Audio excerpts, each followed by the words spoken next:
Yosemite national park America का एक खूबसूरत और मशहूर पार्क है। ये जगह ऊंचाई पर है जहां पहाड़ों, गहरे जंगलात और नीले आसमान का नज़ारा देखने वाले हैरान रह जाते हैं। ये पार्क 1890 में बनाया गया था ताकि इसकी खूबसूरती महफूज रहे। हर साल यहाँ हज़ारों लोग घूमने आते हैं, लेकिन 1999 में यहाँ एक ऐसा वाक़या हुआ जिसने सबको हिला कर रख दिया। 12 फरवरी 1999 को कैरल संड, उसकी बेटी जूली और एक और लड़की सेल्वीना ने अपनी छुट्टियों का सफ़र शुरू किया। सेल्वीना एक एक्सचेंज स्टूडेंट थी जो कुछ अरसे के लिए संड फैमिली के साथ रह रही थी। ये तीनों पहले सैन फ्रांसिस्को गए, फिर स्टॉकटन, जहां जूली ने एक चीयर लीडिंग कंपटीशन में हिस्सा लिया। इसके बाद वो योसेमिटी के करीबी होटल सैडल लॉज में रुकी। 14 फरवरी को तीनों होटल पहुंच गईं। अगले दिन 15 फरवरी को वो पार्क की सैर करने निकली और वहां के बड़े बड़े पेड़ और खूबसूरत जगहों को देखा। शाम को वो होटल वापस आई और रिसेप्शन से 2 मूवीज रेंट की ताकि अपने कमरे में देख सकें, लेकिन इसके बाद उन्हें किसी ने जिंदा नहीं देखा। FBI और लोकल पुलिस ने योसेमिटी के उस एरिया की तलाशी लेना शुरू की जहां तीनों आखिरी बार देखी गई थीं। पहले ये सोचा गया कि शायद वो हाइकिंग के दौरान रास्ता भटक गई होंगी, लेकिन ये थ्योरी जल्द ही गलत साबित हुई। 4 हफ्तों तक पुलिस, वॉलंटियर्स और रेस्क्यू टीम ने पहाड़ों, जंगलात और बर्फबारी जगहों पर तलाश जारी रखी।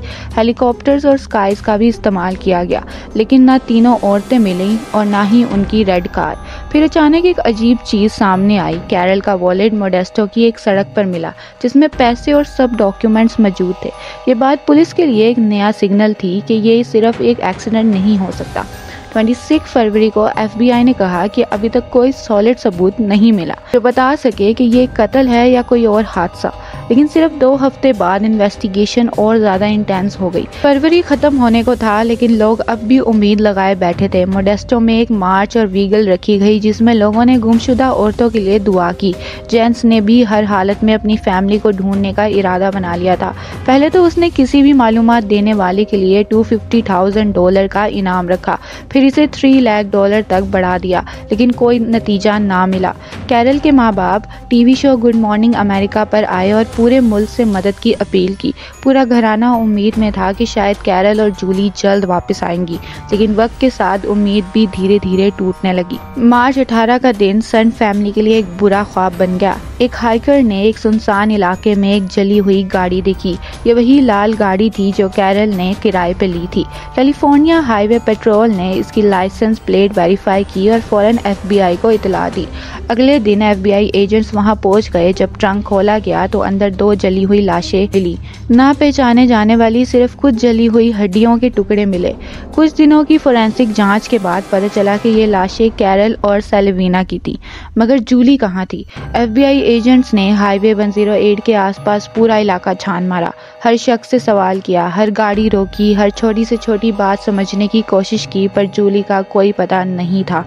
फिर 25 मार्च को एक दूसरी जगह लेक में एक और लाश मिली, जूली संड की।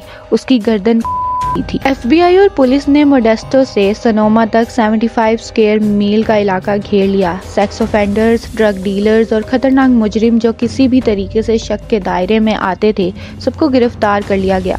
लेकिन एक सवाल बार बार उठ रहा था, क्या कातिल किसी जाने पहचानी जगह से था?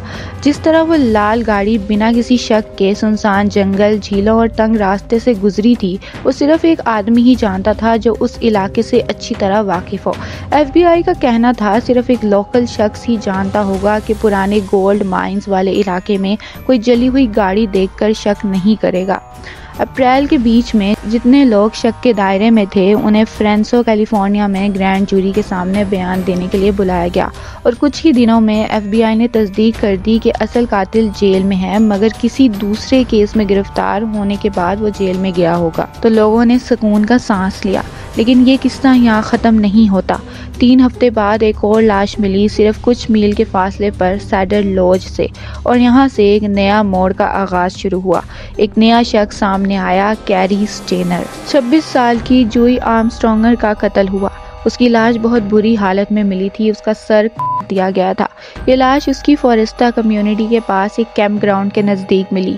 जो योसेमिटी इंस्टीट्यूट में काम करती थी और अपनी छुट्टियां मनाने के लिए जा रही थी, लेकिन वहां नहीं पहुंची। जब उसके दोस्तों ने फिक्र का इजहार किया तो रेंजर उसके क्वार्टर्स जा पहुंचे और वहां से ये खौफनाक मंजर सामने आया। उसकी गाड़ी कैबिन के सामने खड़ी थी, लेकिन वो खुद वहां नहीं थी। योसेमिटी पार्क दोबारा एक खौफनाक जगह बन गया। जो लोग पहले समझ रहे थे कि कातिल जेल में है, अब फिर से डर और बेचैनी का शिकार हो गए। अब सवाल ये था, क्या असल कातिल अभी भी आजाद घूम रहा था? अब बात करते हैं कैरी स्टेनर की, एक पहले से पहचाना शख्स। कैरी स्टेनर एक 37 साल का हैंडीमैन सैडर लॉज में काम करता था, वही जगह जहां कैरल और उसके साथी रुके थे। पहले भी उसे फरवरी के 3 कत्लों के सिलसिले में सवाल जवाब किए गए थे, मगर कोई सबूत उसके खिलाफ ना मिला। मगर जोई आर्मस्ट्रॉन्ग के कत्ल के सिर्फ 48 घंटों के अंदर FBI ने स्टेनर को दोबारा गिरफ्तार कर लिया। जोई का कत्ल होने के बाद स्टेनर से दोबारा सख्ती से पूछताछ की गई। उसका ट्रक और बैकपैक चेक किया गया। स्टेनर इस पर बहुत गुस्से में था। उसका कहना था कि उसके सामान की तलाशी लेकर उसको बेइज्जती महसूस हो रही थी। FBI ने उसके अपार्टमेंट की भी तलाशी ली और वहां ऐसे सबूत मिले जो सिर्फ जोई का कातिल होने का नहीं, बल्कि पहले वाले 3 कत्लों का राज भी खोल रहे थे। FBI ने स्टेनर के खिलाफ सबूत इकट्ठा कर लिए और संडे सुबह उसको फ्रांसो ले जाया गया। फिर मंडे को कोर्ट के सामने पेश किया गया।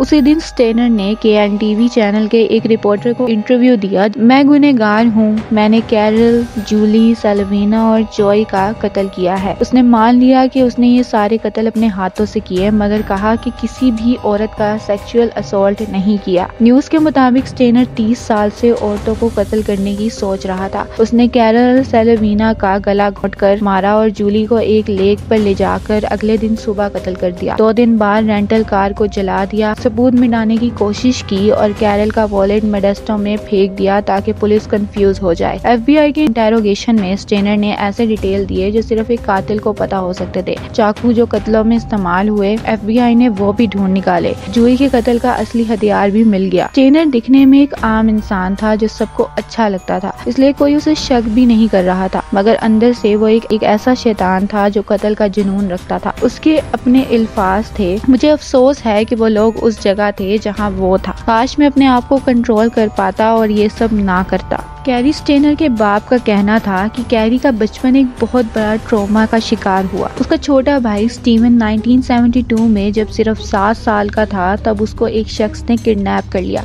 स्टीवन को 8 साल तक सेक्सुअल अब्यूज और जिंदगी की बेरहमी झेलनी पड़ी।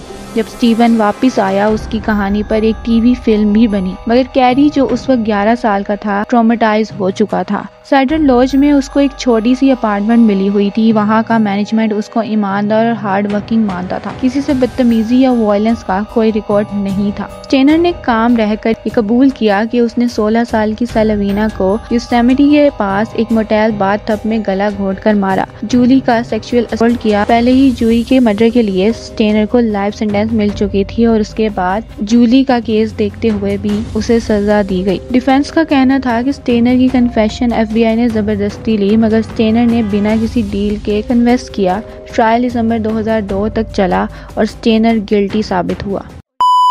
और ये था एक मोटेल हैंडीमैन का असली चेहरा। कैरी स्टेनर जो एक काम और सिंपल आदमी लगता था, असल में एक कोल्ड ब्लडेड किलर निकला। योसेमिटी की खूबसूरत वादियों में जो लोग सुकून ढूंढने आए थे, उनके लिए ये जगह मौत का मंजर बन गई। स्टेनर की कन्फेशन ने सिर्फ कोर्ट में ही नहीं बल्कि पूरे अमेरिका में एक शॉक वेव भेज दी। एक ऐसे आदमी की कहानी जो प्यार का इजहार करता है और फिर उसी पल गला काट देता है। आखिरी बात, कभी भी किसी भी इंसान को सिर्फ उसकी मुस्कुराहट से जज मत करो, क्योंकि कभी कभी सबसे शरीफ दिखने वाला ही सबसे बड़ा शिकार होता है। तो अगर ये वीडियो पसंद आई हो तो लाइक और सब्सक्राइब करो, अपने फ्रेंड्स में शेयर करो। Take care, good bye.